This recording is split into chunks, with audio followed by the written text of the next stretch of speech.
Hi guys, welcome to Fleming's Ultimate Garage. A little panning. And today we have this beautiful, and unfortunately I can't get back enough to catch it all in one shot, beautiful 1981 Ferrari GTSI, where I stands for Iniezione, injection for you non-Italian friends. It's 19,000 original miles.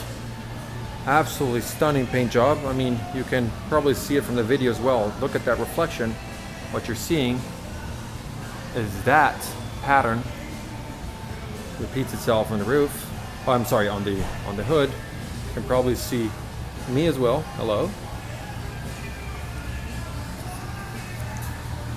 I'm gonna just quickly walk around the car as slow as I can, holding the camera steady as I navigate through cars that are parked around it.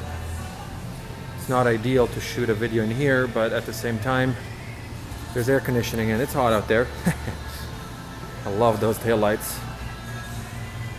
I think this is one of the very few cars in the early 80s that have swoopy, modern, in a sense, lines, and keep looking at those reflections on the paint. There's a gorgeous, gorgeous paint job. Okay. Well, I'll get to all the service history and the history of the car, but in short, it's a 19,000 original miles car. It's been babied throughout its life. This is the original interior. I'll get close up and personal with it in a second, but I just want to shoot what it looks like when somebody just glances into the car. I think that the gate shifter and the controls, I mean, it's just beautiful. Let me get in here. Not too gracefully. Here we go. Love the dashboard. All the information you could want to have to keep everything in check. You got your original style stereo here.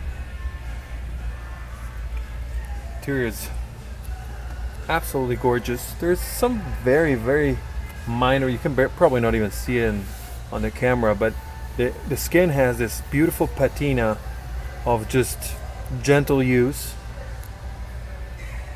So does the center console. There's no cracks or anything. It's just, you can tell this is a vintage car. It's still soft. The leather is absolutely has a nice hand to it. It has been taken care of. Well, you know, leather is actually a very resilient material. So if you treat it right with moisturizers and keep it clean, most of all, it will age just as well as the rest of the car. But if you don't, you know, you leave it out in the sun and dries, and then you sit on it, it starts cracking, and then that crack gets worse and worse. But there's not one single crack in these seats. Original embossing. Let's see if I can figure that out. There we go. Ferrari embossing is still there. I actually know the company, the owner of the company that makes still today the interior for these cars. Hand stitched steering wheel. Sorry about the glare, guys, but it is what it is. Let me try to put my hand here so we can get a better picture of that. There we go. Same thing with this door panel. One cool feature about this car, sorry about the finger, is that when the top is off, when the Targa top is off, many Target cars, you would have to leave that in the garage at home. But in this car, it sits right behind you. It has a little leather pouch. So say you take the car out and it starts raining, no worries. You just pull over, pull the cover out, and pop it back in place. Pops really, really easily. Fits into these guides here. Lock it in, and you're ready to go. Okay. One of the really good features about this car, and before I go on to what I was talking about, listen to this. That's how a door should close on a brand new car. I know I have a classic car as well, and when I close it does not sound like that. That is solid. It's really, really solid. What I wanted to show you is the history that comes with this car. I'm gonna use the vents here as my desk. So it's in a classic Ferrari, ownership history is everything. So you get the original sticker, okay, from 81. This car was, there's a little bit of a glare, $56,120. That's a lot of money back in the day. Some model specific history about the various options that were available. And then we start with a very comprehensive maintenance history that dates back to 1990. And I'm not going to go into great detail right now, but suffice to say that there is a lot of maintenance history.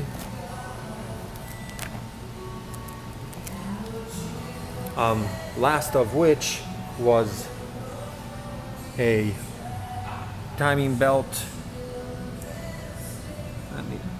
There we go. Timing belt, camshaft, seals, valve, cover gasket, and belts. This was done in October 2012. And this keeps going. A little more. You have the original owner's manual, the warranty manual, and all the information about dealers in the United States at the time. This is something you want to keep on building on, and part of that we already did for you after receiving the car. This blue folder has the receipts for the work that we put into the car, and I have it upside down. Sorry guys, it's hard to negotiate paperwork with one hand. Here we go.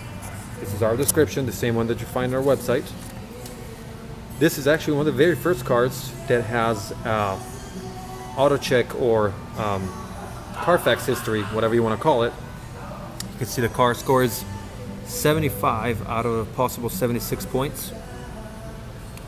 No, everything checks out. If this was not in black and white but in color, you would see everything would be green. Car score is really high, and you can see in the history of the ownership that it's always been with the same owner since whatever records are available. And these are the receipts for the work that we put into the car.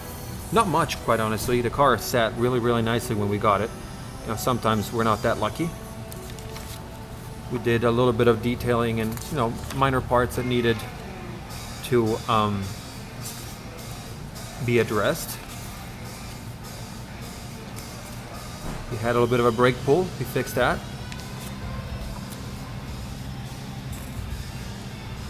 Repaired the paint and had it even Maryland inspected. The reason for the Maryland inspection is that if you're not from Maryland, it's one of the most thorough inspections in the nation, and so it's a good kind of like test for us to see if the car will pass that. It tells us that the car has had all the things that it would need to pass any other state inspection done, and it's quite honestly a good way to just double check what we did at our shop. What a lot of people don't realize is that we don't only find and resell all these fine cars, but we actually work a lot on them. Case in point, this Ferrari was actually one of the, as I said, one of the better ones. She did not need a lot of work, and I'm just gonna negotiate the paperwork and put it back here.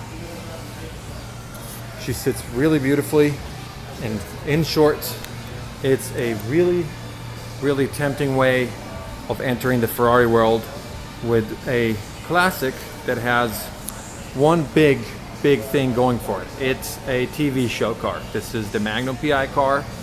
So this doesn't only tailor to collectors of classic cars and Ferraris, but it opens up a whole new segment of people that like the idea of owning this car because it's an iconic car. And it doesn't hurt that it is a beautiful, beautiful looking car. I mean, my personal favorite shot is the 3/4 from the back, because I think those double tail lights are just really cool. But this look right here, that is just beautiful. And granted, the performance, it's not a brand new modern day Ferrari, so don't expect it to be, you know, a monster of performance. But it is, by all means, even by today's standards, a very, very zippy little car. It's a V8. It's fuel injected, so it responds really, really nicely to the commands. And this old badge right here, that's what it's all about. This is also something that is not painful to maintain, meaning that if you buy a brand new Ferrari, on top of having a sticker that's going to look a whole lot different than the one that you see laying down there that carries the price for the car, you will be in for a world of not so positive surprises when you take it in for service. You know, a brand new Ferrari commands a lot of attention when it comes to maintenance. Of course, I mean, it's a supercar. This is a little bit more manageable, and you'll get a lot of thumbs up driving this baby down the road. I know I did when I drove it. Unfortunately, I wasn't able to put a lot of miles on it, but that little drive I had a lot of people honking their horns and just gave me a thumbs up, and I believe one guy even called me, "Hey Magnum, what's up?" So, you know, people just recognize this car. It's amazing to me too that Tom Selleck, being 6'5" or 6'6", fit in there, because I'm 6'4". You know, I'm on the brink of not sitting in there too comfortably, but if you're not as tall as me, this is a GT car. It's a Gran Turismo. It's meant to cover great distances and comfort and in style. I can even set up a live high definition camera for you to see it with your own eyes. I could be standing and talking just like this, but you would be on the phone with me at the same time and seeing what I'm shooting. And you can ask me to see whatever you would like about the car, including the history, you know, the undercarriage, the engine bay, whatever part of the car you would want to get more comfortable with. This is it. Okay, hope you liked a little walk around. I'm gonna get one more shot of this because I think it's still absolutely beautiful. Good luck bidding.